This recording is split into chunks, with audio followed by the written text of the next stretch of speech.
So, Black Myth Wukong has been out for some time now, and it has everything you could want in a game. Boss fights, dodge rolling, and a monkey. This monkey, of course, is Wukong, and he has a really overpowered staff. It would probably be easier to write down what the staff can't do than what it can, but what would happen if we tried beating this game without it, or any other weapon for that matter? Can you beat Black Myth Wukong without using a weapon?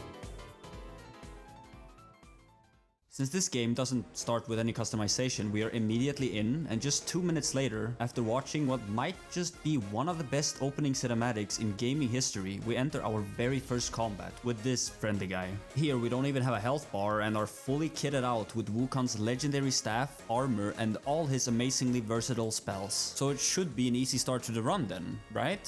Well, not exactly. Let's go through what we can't use, shall we? Both the heavy attack button and the light attack button are out of the question for obvious reasons. They both just swing the staff, which is not allowed. Okay, let's have a look at the other options then. We have a parry, which deals no damage and just staggers the enemy. A spell, which freezes him, so we can just stand around and watch him recover. And we have a pluck of many, the most ridiculous part of this game, letting you kill some bosses in seconds. But naturally, my clones are me, and when summoned, they walk up and beat him with a stick, so I won't allow them either. So that's that then. That's all our options. No, sadly I won't get away that easy, even though I wish I could. There is one more option, which I, to be honest, wish didn't exist. Jump attacks. If you have played this game before, you might not even know about them. I sure didn't until I looked it up. And one of them is technically allowed, as Mr. Monkey here just uses his foot to kick the enemy. This super shitty attack, which deals no damage, is our only damage option, and will be for some time. And when I say that it is the worst move you have access to, I mean it. Just look at the damage difference.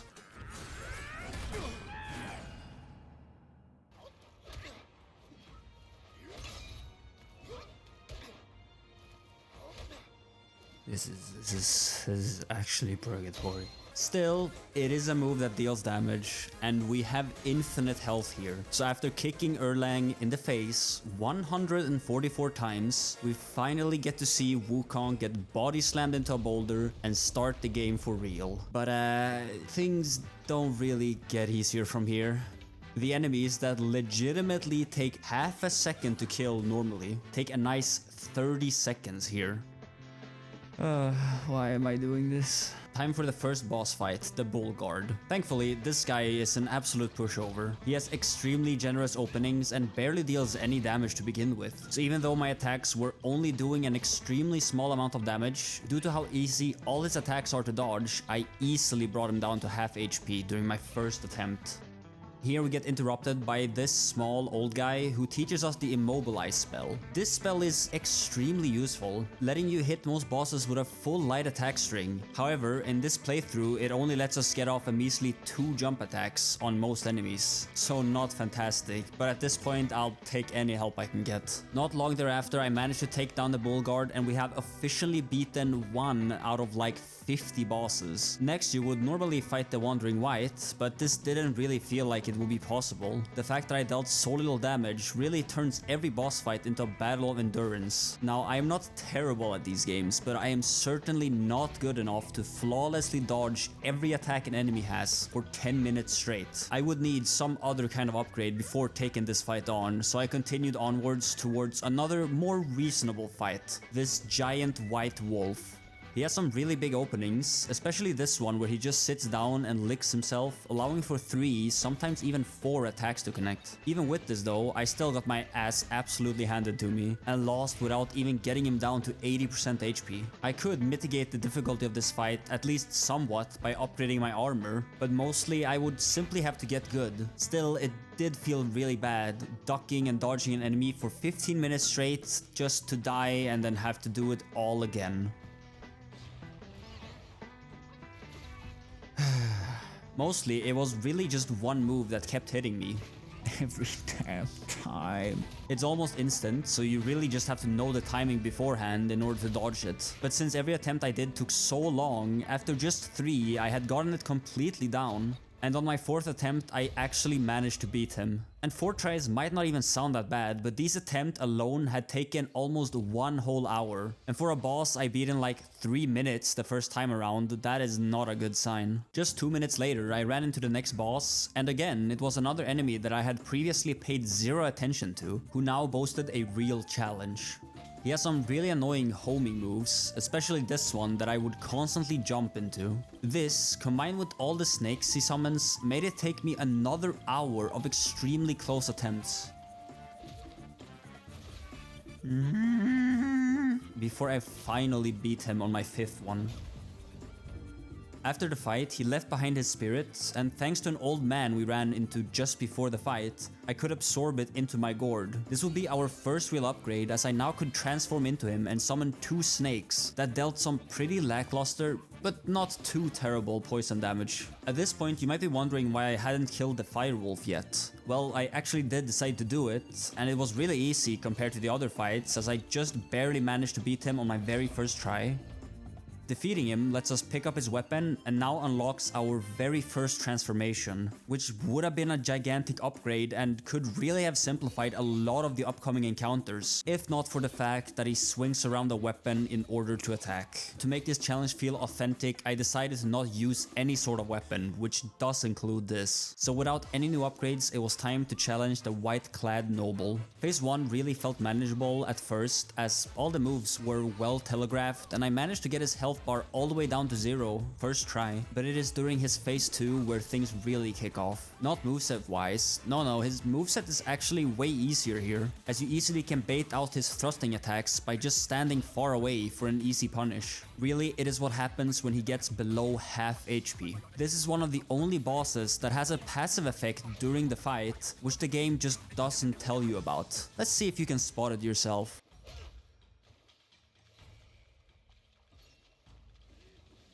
If you don't see it, I don't blame you. I sure didn't know about it until this stupid run. Whenever he falls below half HP, he slowly restores it back up to half. This is not a problem, usually, as you easily can outdamage this heal, but in this run, I can only do 30 damage every 4 seconds or so. This meant that if I was not extremely aggressive and kept attacking him every single opportunity I had, he would simply out-heal my damage, and therefore got hit by a lot more attacks than I normally would.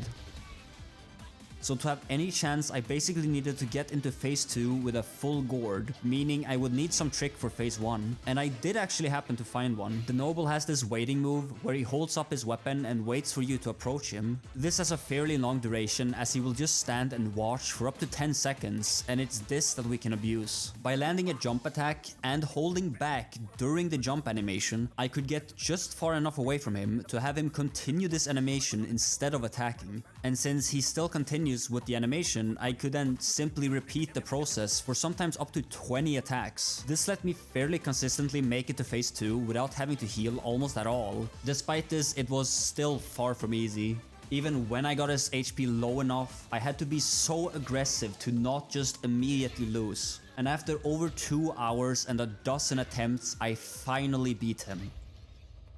After the fight, we get what is probably the most important piece of equipment in this entire run, the Serpent Scale Battle Robe. It has a unique effect that, just like the boss, slowly restores our HP up to half anytime it falls below that. This solves one of the biggest problems in this run, as I now had a way of infinitely lasting in fights, as long as I didn't get one shot from half HP. And I would get to try out this new set of equipment on our next boss, the Black Wind King. Really, there is not too much to say about this one. I was easily able to dodge his Black Wind attack by simply waiting for the sound cue that would play just before he attacked.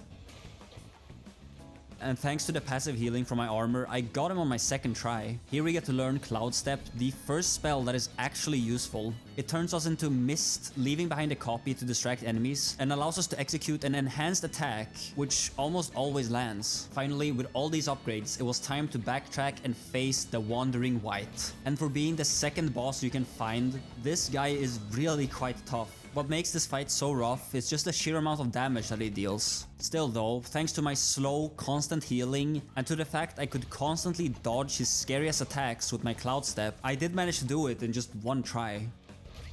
This armor really has made all the difference. His spirit is one of the stronger ones in the game, as it gives a flat 40 defense while also letting us perform a massive headbutt, dealing 10 times our tiny kick's normal damage. While struggling through these bosses, I had also rung 3 bells, which unlocks a secret area. Inside is the Elder Jinchi, a boss very similar to the Wandering Wight. All his moves are exact copies of the other one, and the only one worth mentioning is the move where he slowly levitates in the air. Here you're meant to hit these guys before they reach him to prevent him from healing, but it was really hard to do with just a tiny kick attack. So after performing it, he had almost gotten all of his health back. Still, he only did this once, so I did manage to beat him first try and got the Fireproof Mantle, a nice tool against our next battle and the final boss of the first chapter. And even though the previous bosses had been sort of challenging, this is where it really gets tough. For the previous 2 fights, I had simply been able to tank through most of the attacks, back up, and get all my health back. But this would be way harder to do here. Not only does he hit extremely fast, but also very hard. Hard enough to sometimes even one-shot me from half health. And with my pathetic damage, even with Cloud Step and the big head slam, it still felt like I was getting nowhere close. What made it even worse was also just how jank actually landing attacks on this guy felt. It had been a bit annoying on some of the previous enemies, but with this guy, a lot of the times my attacks would just not connect. It's really frustrating missing more than half your attacks when you already need nearly 200 to beat the fight. This felt completely impossible right now, so it was time to go back to the drawing board. I used the fact that you can re-level as many times as you want to in this game to think up a new strategy. Most things we can level barely matters, as they all almost just affect either our light attack or heavy attacks. At the very bottom of the stamina tree though, there is a talent which would significantly increase our damage. Anytime we perfect roll, it will leave behind an illusion which explodes. This damage might seem very lackluster and is normally not worth taking, but it is actually exactly the same amount of damage that our light jump attack deals. Yes, they are really that pathetic. This means that this talent alone more or less doubles our damage, as long as I manage to perfect dodge, that is. Which can be easier said than done sometimes. With my remaining points, I also maxed out the health bonus stat, and was therefore even able to tank his highest damaging moves, at least in phase 1. This worked, and after a lot of trial and error, I finally made it to phase 2. But well, here things turn from bad to absolutely horrible, and whoever thought giving a gigantic bear fire would be a good idea should feel ashamed. With his attacks now being enhanced by fire, they of course all dealt significantly more damage, enough to just barely have me survive even from half HP. Now yes, I may have relied a little bit too much on the regeneration from the chest piece, especially when I had attempts where the boss was almost completely dead. I'm looking at this footage, I just want to strangle myself. Use the gourd! Despite this, it only took 4 attempts, which sounds alright until you realize that they took over 30 minutes each. But hey, it's done and I'd never have to do it again. Hey, real quick, this video took a really long time to make, and if you're enjoying the content, then why not hit the subscribe button? It really helps me out. Here at the end of chapter 1, I got the very first of Wukong's relics, letting me pick between 3 really strong upgrades. I decided to go for the Eagle Eye one, as it reduces Unveiling Strike's cooldown by more than 50%. Chapter 2 is where we're really going to get some of our biggest tools, but before that, we have to make it past the King of Flowing Sands and his very angry son. It seems simple at first, there are 2 enemies, so just go for the weaker one. Well, I tried this and it didn't go great, as upon killing the king, his son enrages and gets several times faster and stronger. So to completely cheese this, all we have to do is instead lower the son's HP before killing the king, and after doing this, I easily beat them. After a bit more walking, I made it over to the Crouching Tiger Temple, and I would have to get quite used to this entrance, as it was time for the Tiger Vanguard. This guy has all the things that makes a boss hard. Fast, hard-hitting attacks, annoying, hard-to-read delays, and an HP pool that barely moved when I hit him. Still though, since this fight was technically taking place in water, the regen from my chest plate was significantly amplified. This let me, anytime I failed a roll, simply back off and quickly recover my HP. This should have made the fight really simple, if not for 2 particular moves that he had, as they both could one-shot me from half health. One of them is this very easy to read fast slash that covers the entire arena. Not very hard to dodge, but having to do it over a dozen times means that at some point I was inevitably going to make a mistake. The second move only shows up after he goes below half HP. He turns himself into a stone and then disappears completely before appearing again with an instant one-shot. What is that?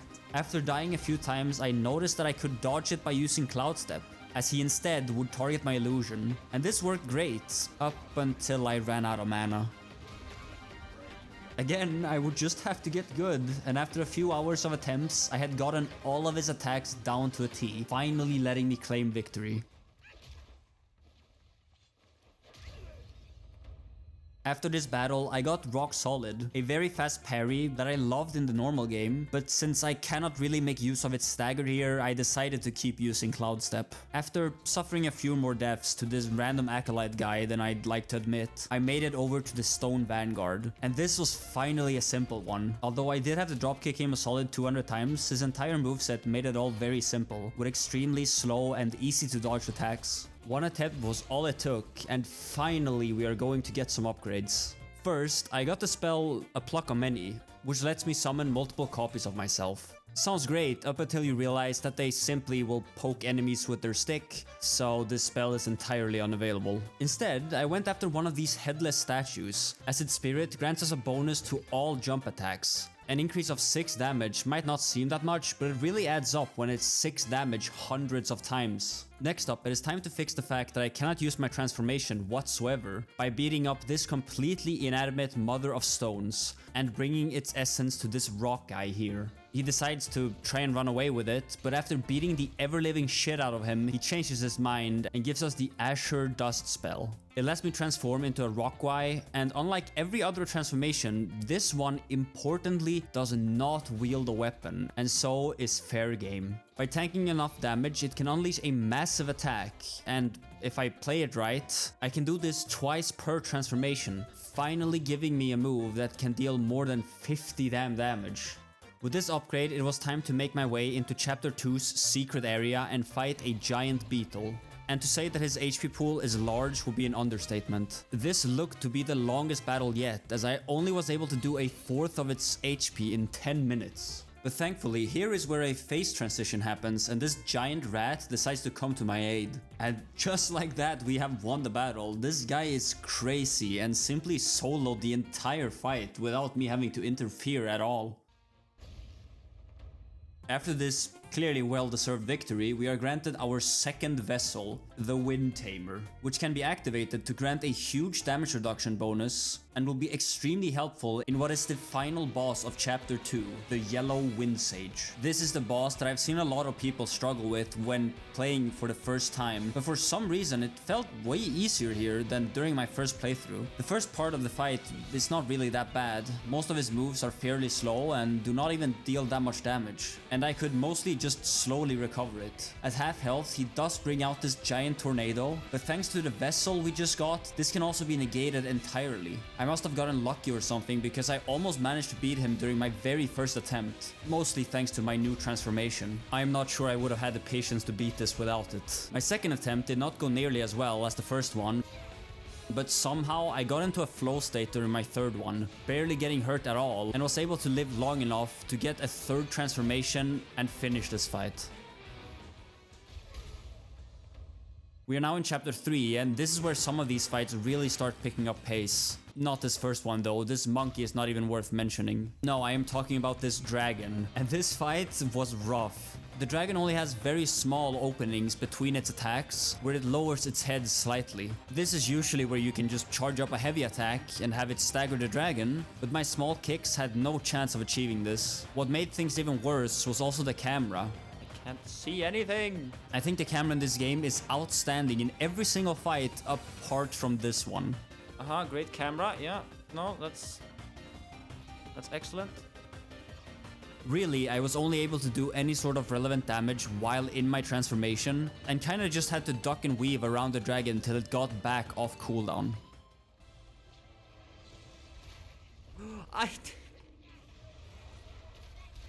Well, never mind. Okay, well, it was a good first try. Oh, I'm alive! Why am I alive? No! What? No. No, no, no, no, no, no, no, no, no. Run away. Oh! No! Oh, wait.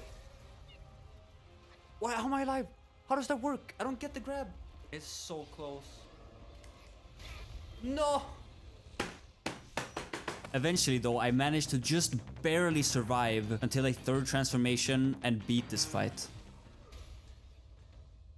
We now get transported into the Pagoda realm, and it's time for the only location where this game actually feels quite close to a Dark Souls game. Cause I just kept falling off cliffs here, no matter which corner I turned. Oh, come on. Bro. Just get me out of here. Eventually though, I did make it to the next main boss, Captain Wise Voice. Apart from having an excellent name, this boss was horrible. At first, you can only hit his right foot.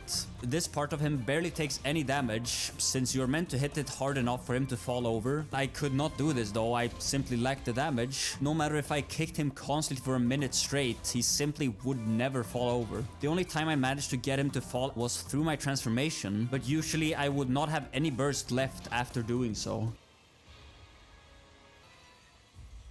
Holy shit, this move is crazy.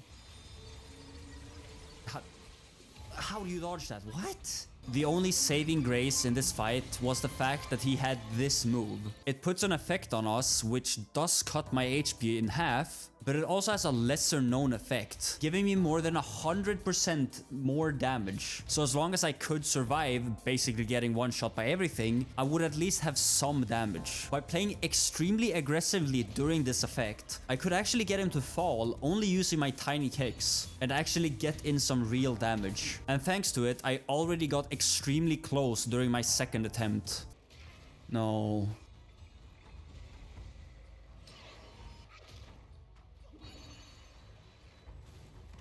No, please, no. Don't you dare.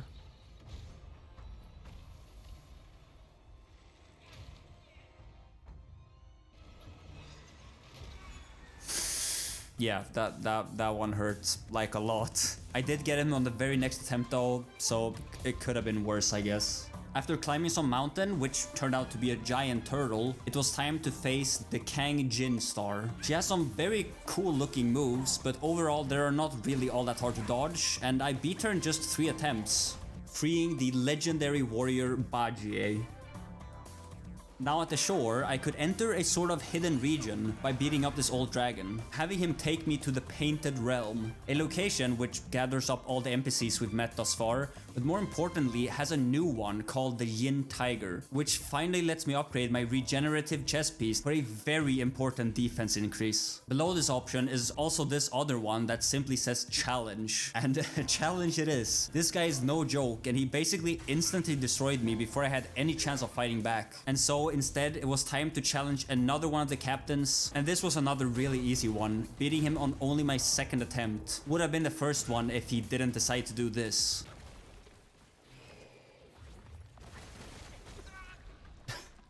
What even happened? A bit before this, I had found a dead fox and gotten an item that would temporarily transform me into it. By taking this item to a specific location, we can now fight the non-void boss. And after another really easy fight, by returning to the first location where I found it, we get the snow fox brush, extending the duration that we can remain in a transformation by a fair bit. And with this very slight upgrade, I decided to return to the Yin Tiger. It went about as well as the first time. He has these extremely long attack strings where he constantly teleports away, leaving no time to counterattack. And after dodging all of it, I would then just be able to land a couple small attacks before he went back into it. Worst of all was this attack, where he disappears and then instantly performs a scream that is counted as a grab. It is way too fast, giving you just half a second to react, which is doable, but you really need to be on your toes. During his extended attack strings, he also does these fake attacks in order to bait out rolls before his real attack lands. Getting used to this took some time, but yet again, thanks to the sheer amount of healing the chess piece was providing me with, I was able to stay alive for a really long time and learn all his moves through trial and error, managing to beat him again on my third try. From this victory, we get his transformation, which sadly uses a sword, so that won't be available, but we can also speak to him again to get another curio slot, now letting us equip 3 instead of just 2. With that, it is time to challenge the final boss of chapter 3, Yellowbrow. This guy is very slow, but he hits extremely hard, like by far the hardest out of any boss thus far. I really needed to pick my openings, which weren't really working to begin with. Eventually though, I noticed that he would stand completely still during this big charge move he did, long enough for me to land a solid 4 attacks before backing off. And by abusing this, it just took me one more try. This, of course, is not the end of the fight. No, we're just getting started. Again, for the third time, the monkey appeared. At the beginning, most of the moves were the same, and he just got stagger locked by Bajier. At 75 HP though, he does have this new move, flying up into the sky and summoning 2 copies of himself that have all of his moves and do a really large amount of damage. These would have given me some real trouble if not for the fact that I had saved my transformation for this exact moment, almost letting me take them both out before they could do anything. With them gone, it was once again just a regular monkey fight, and since I had fought him twice already, I was kind of an expert at him at this point. With the monkey defeated, Yellowbrow actually transforms us into the same monkey, and here we run into one of the first big problems this run has. You're meant to, in this transformation, mow down a couple hundred monks in order to get over to the final encounter.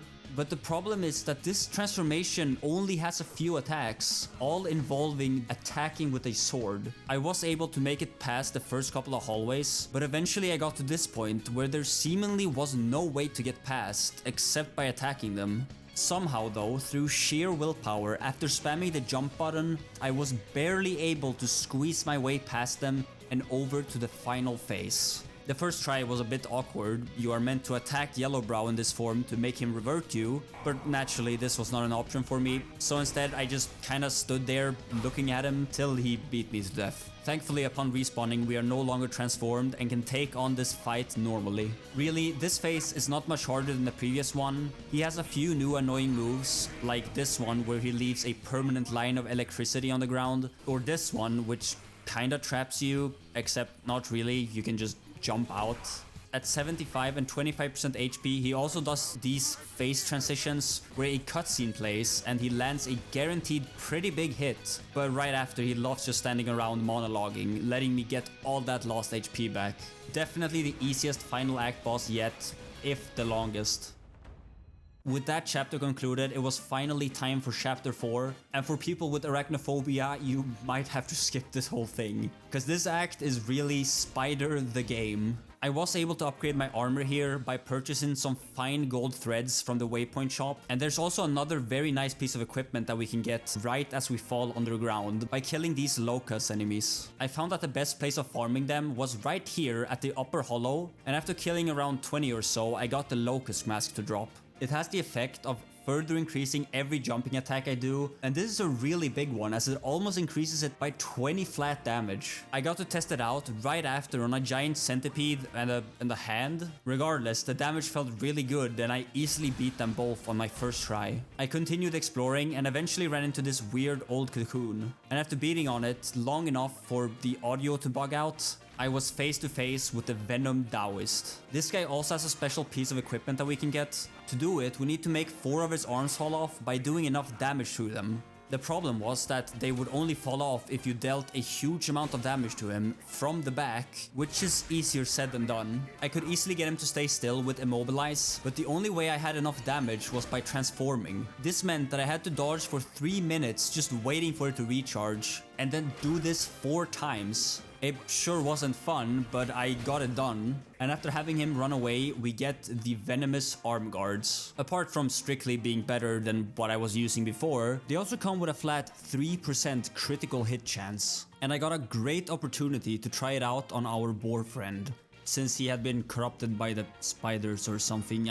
I'm kind of lost on the story, to be honest. I've never read Journey to the West. The game was even nice enough to give me a quick warm-up spar with him before chucking me straight into the real fight. I was getting completely destroyed to begin with. The arena here is very annoying, severely slowing down any sort of roll I try to do, more or less forcing perfect dodges if I don't want to get hit. Still, due to the fact that he doesn't really have all that much health, I was quickly able to get him down to half, which procced the cutscene in which he transforms into an actual boar.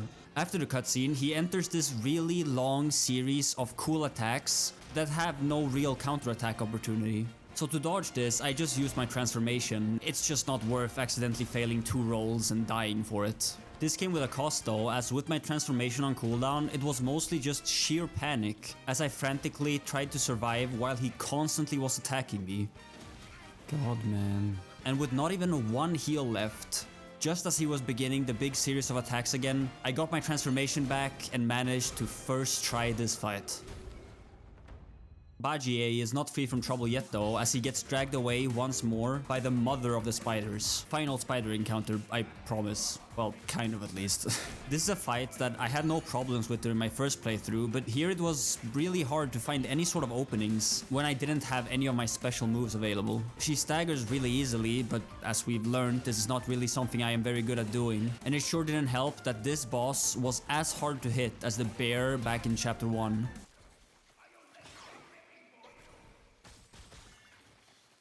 Jesus, relax. Get off me. Once again, it just turned into a transformation waiting game, and despite some struggles, I got her on my 3rd attempt. When I said this was the final spider encounter, I kinda lied. Oh my god, this part is so disgusting. It's kinda cool, but it's also just let it end, please. Finally free from the underground now, I could technically head straight over to the final boss of chapter 4. However, I did not feel quite ready for this, so instead it was time for a rematch with the Venom Taoist. He sure needed a lot of prep time to have the exact same moves as he did before. Yeah, despite having 2 faces here, there's nothing new to add. He does not even have any new moves as far as I could tell. With him beaten, I could now enter chapter 4's secret area where I quickly ran into this nice scorpion guy. He is actually a boss, which you can beat up to get a gourd, only obtainable here. However, he is really hard and I didn't really need it. Also, by keeping him alive, he will come to our aid during the very next boss fight, so I just left him for now and headed straight over to the Dusk Vale. This boss felt very manageable, and after getting him to half HP, the Scorpion Lord shows up, almost soloing the rest of the health bar for me. But of course, this was not the end. There is a second phase, and phase 2. I guess it's time to talk about Dusk Vale's phase 2. What became apparent right away was that it was not just gonna take long, it was gonna take an eternity. I had so little damage that after using all of my burst, I hadn't even made a dent in his health pool. So I just had to accept it. I would be stuck here for the better part of an hour, and so it was time to learn all of his moves. Really, most of them were fine, and since they didn't do all that much damage, even if I got hit a whole bunch, I could mostly just back away and regenerate. His biggest move was the only one slightly worrisome, as if I got caught by any of the bones, I would just have to sit there and tank the entire thing. This fight took so long that I legitimately put off the episode on the side and watched it while fighting him. Eventually though, after 40 long, painful minutes, I finally brought him down. And at this point, I had had enough. There was no way I was continuing this playthrough with this little damage. So finally, it was time to take a look at my options for real this time. Starting with a needle we got from defeating the Dusk Vale. It gives a decent amount of critical strike chance and damage passively, and can be activated to seek out and attack enemies for a pretty lengthy duration. Seeing as each attack it does is equal to, if not more than what I myself deal, this was quite a damage increase. Next, I crafted the Shittin staff. Shittin? What am I doing? Am I shittin? The sit-in. The Shittin staff. Is it called the Shittin staff? And upgraded it all the way to the Spider Celestial staff. This is the staff which at this point in the game has by far the highest critical strike chance, and also still keeps a fairly decent amount of base damage. Combining this with the needle and my gloves, I now had a base 17% critical strike chance on each attack. To increase this even further, I would finally need to go get some levels. Up until chapter 4, there hadn't really been any location that felt nice farming levels from, but But this had recently changed. At the pool of Shattered Jade, just before the Venom Taoist's arena, there are more than a dozen immobile enemies just hanging around. So all I needed was some way of clearing them all out in one quick move. To do this, it was time to return to the Pagoda Realm and quickly beat a boss that I had completely skipped, Captain Lotus Vision. Nothing much to say about this one, he just teleports around a whole bunch, but barely does any damage.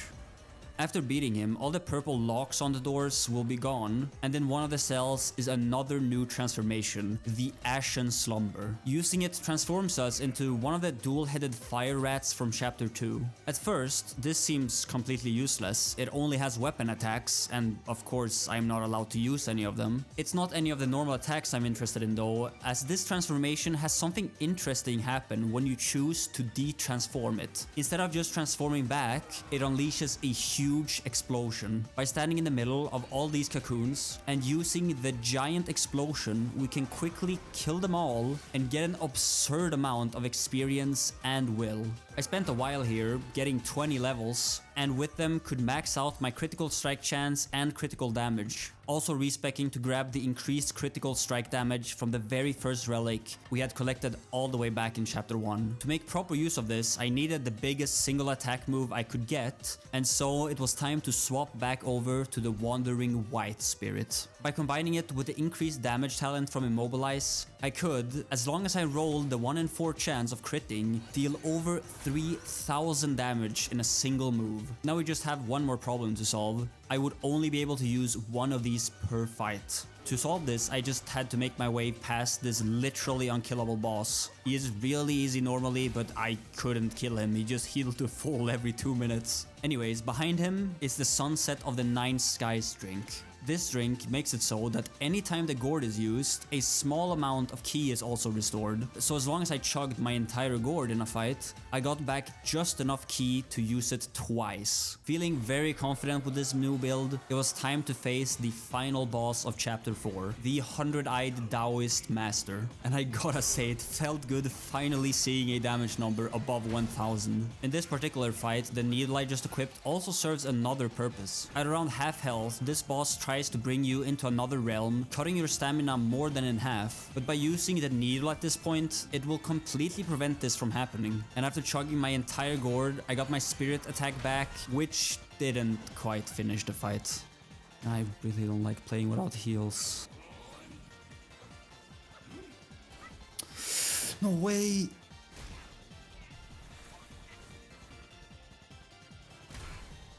Oh my god, thank god for this chest piece. I'm just using it, I don't care. Whew. With Chapter 4 now completed, it was time for Chapter 5 and the first of many of these strange cart enemies. At first, I tried fighting this one head on, which I quickly noticed wouldn't work very well. So instead, I ran up onto this cliff and jumped down behind it, where it then couldn't attack me, and so I could just jump attack it to death over the course of a few minutes. Some of the mini-bosses here felt so good to fight, like the Father of Stones. Holy shit, I have damage. I beat up another cart, and then it was time for the strangest fight yet, against Quick as Fire and Fast as Wind. This fight is just bizarre. It's two very strange heads, and they don't really do all that much. They kind of just attack and then just laid still for like 30 seconds straight, so I easily beat them.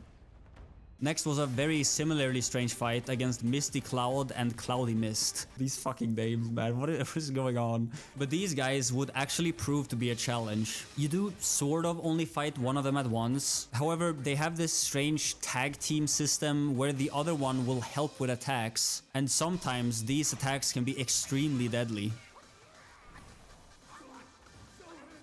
What is this damage?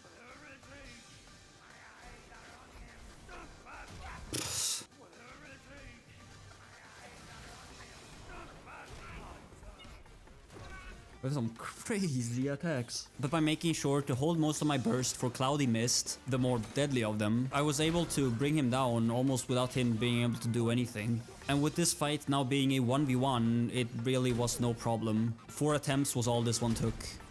Right after, it was time to face the Keeper of Flaming Mountains. Apart from this fight being exceedingly long, it was really quite simple. In phase 1 he barely attacks, mostly either just sitting in the sky waiting or sitting on the ground. He does finally do something at around half health, which is summon in some ads. It's not really my favorite mechanic and not that hard either. It is not until phase 2 where the fight really begins. This fish is really tanky and some of its moves come out without any warning or opportunity to dodge. Still, despite some close calls, thanks to fighting in water, none of the attacks really did any long-lasting damage, and I was easily able to just tank through them and bring it down. I had another fight with a cart and died to a giant rolling ball a couple of times, before making it to the Red Boy, the final boss of Chapter 5. The first part of this fight is really easy. It's at around half HP that it gets way harder, and having used all my moves to get here, with no more real damage, I didn't stand a chance. So I needed a way to get here without using anything, and thankfully I quickly found one. Turns out you can just continuously spam jump attacks against the boy, similarly to what I did all the way back in Chapter 1, and he will only go into one of 2 possible ranged attacks. And after eventually learning the timing for these, I could just continuously attack him until he got down to half health. Here he rises into the sky to barrage me with attacks, but since I had yet to use anything, I could just transform and simply tank the entire thing. At this point he does snap out of the pattern, but due to me having all of my bursts left, I was fairly easily able to bring him down. This of course is not the end of him, but just phase 1. He now transforms into the Yaksha King, which is, in my opinion, one of the hardest bosses in this entire game. I was really getting nowhere with this one, and 3 attempts in, all I had managed to do was get him down to half health. I did decide to go out of my way to upgrade my armor once more, which did put me at a very solid 373 defense, but even this extra defensive layer proved to be nowhere near enough. During one attempt, I did notice that Bajier was here fighting with me, so I decided to test if he simply could fight the boss for me. And yes, as it turns out he could, but only up until the boss reached 75% HP, at which point he simply pieces out. It also took him a really long time, but still, this is very important 3 damage that I otherwise wouldn't have access to. After Bajier leaves, the boss almost always quickly goes into the one move that I was really struggling with. Since I was spending most of my time on half HP, it does enough damage to kill if just 2 attacks land, which often happens seeing as it has some deceptively slow timings. All I could do was try to learn it through trial and error, and after 10 attempts or so, I finally felt like I had gotten it down, sort of at least. Thankfully, I did not have to dodge all of them either, as I could usually negate every other or so with my transformation.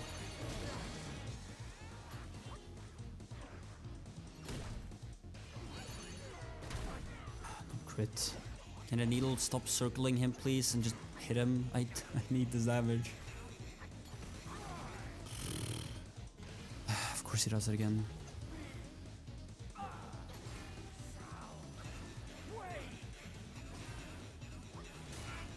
Good enough. This was by far the boss that had taken me the most attempts. And even though it was only like 10, with the amount of time each one took, I am glad it's over. Finally now in Chapter 6, I get no time to breathe as I immediately stand face to face with the Supreme Inspector. Just like in the previous fight, Bajier is here to fight with me for the first 25% of the boss's HP. And with a well-timed attack, I was quickly able to bring him down to half. It is here where the struggles once again begin, as he gets his really deadly unicycle. Yeah, I'm now getting murdered by a guy on a unicycle. This is downright humiliating. He also does this really fun thing where he limits the arena to like half its size. Luckily, this can be stopped by using the fan we get at the end of Chapter 5, but that means losing a lot of damage, as the fan itself doesn't really let me do much. I had some very close calls, but I still managed to beat it in only 2 attempts. We are now truly in Chapter 6, as we also get the Somersault Cloud, transforming this game from a linear experience into a full-on open world game. To progress here, we need to beat 4 more bosses, each one having one of Wukong's sacred armor set, starting with the gold armored Rhino. The only place where you can deal any sort of relevant damage to him is from the front on his horn, as accidentally landing attacks anywhere else basically reduces their damage to 0. My biggest hits were very hard to land here, so I could almost only do damage with my normal jump attacks. You are meant to repeatedly break the horn, letting you get some big openings to damage him, but this turned out to be way easier said than done, as I per usual lacked the damage to do this. With his horn intact, all his attacks do way more damage, so I would more or less almost have to play this fight flawlessly. Luckily for me, the attacks are all fairly well telegraphed, and eventually I got the win, getting the first piece of Wukong's armor, which I have no interest in using. I still cannot play the game without this regen chest. The second creature to hold an armor piece is this deer. Compared to the rhino, it barely has any health. However, what it lacks in raw HP, it easily makes up for in bullshit attacks. Can I move? Hello? Nice damage, man. Yeah, really cool. Of course, it doesn't just have 1 HP bar either, that would be too easy. My winning attempt would have to be completely perfect if I wanted this to work. I started out with 2 big hits from my rock form before managing to get the perfect immobilize for the biggest damage number I had gotten yet, of exactly 4,444 damage, almost instantly entering phase 2. By the time I got there, I once again had another transformation, and after spamming some cloud steps and using the needle for a second time, I finished the fight with another giant headbutt. Next up was not really a boss, but more so just a gimmick encounter. This giant beetle will jump around the landscape, and to get its third armor piece, we just need to follow on its back. This is easier said than done though, as you need a really large stamina bar to do so. So I had to go back to the first waypoint in the game to purchase the Back Scratcher Curio. This, combined with a stamina spirit collected way earlier from a throwaway boss, and using a maximum stamina medicine, was just enough to keep me from falling off. I now had the third piece of Wukong's armor and there was only one left, and it was kept by this random mantis that our boar friend decides to aggravate. And to be honest, I expected this to take way more tries than it did, as I kinda struggled on this on my first playthrough, but compared to most other fights, it was surprisingly easy. A single transformation and a headbutt was enough to bring it down to phase 2, and after a bit of dodging, I just had to do the same thing again to finish it on my first try. Now with the entirety of Wukong's armor set, we can collect his staff. It has 6% less crit chance than what I was currently using, but the extra 50 raw attack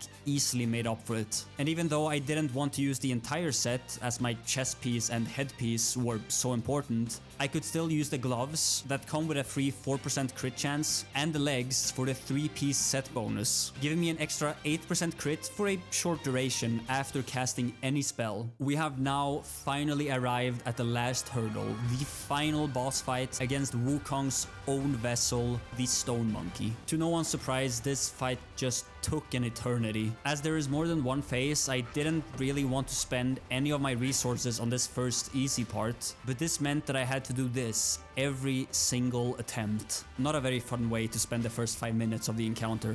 Phase 2 is where the fight really begins, as apart from having much larger attacks, the Stone Monkey also splits into 2 identical copies. Here the game really deserves some praise, as the fight has some of the best camera work I have ever seen in any game, seamlessly and automatically swapping camera view based on which monkey is going to attack next. It makes this fight feel very fair and great to play despite it being a multiple character fight, which these games normally struggle with nailing. It is still not easy, but I really appreciate just how much effort was put into making it feel as good to fight as it does. I managed to beat them in 3 tries, and after taking out the monkeys, it really feels like this would be the end. But no, in a game with this many boss fights, you can bet your ass we are going out with a bang. That was just the warm-up. Time for the final boss fight, the Great Sage's Broken Vessel. This is just a really fair, amazingly designed fight with a few fun twists. Really, I didn't struggle with it here, so I won't spoil the entire thing in case you have not played the game yourself. Just show a few highlights. This encounter really deserves to be played through without knowing all the twists and turns.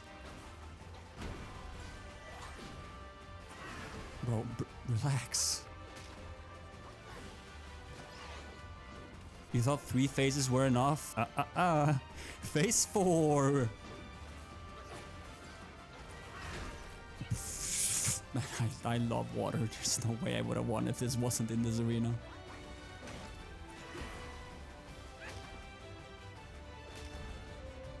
So yeah, that's Black Myth Wukong without using a weapon. This was a very fun challenge, but it took quite a while to complete.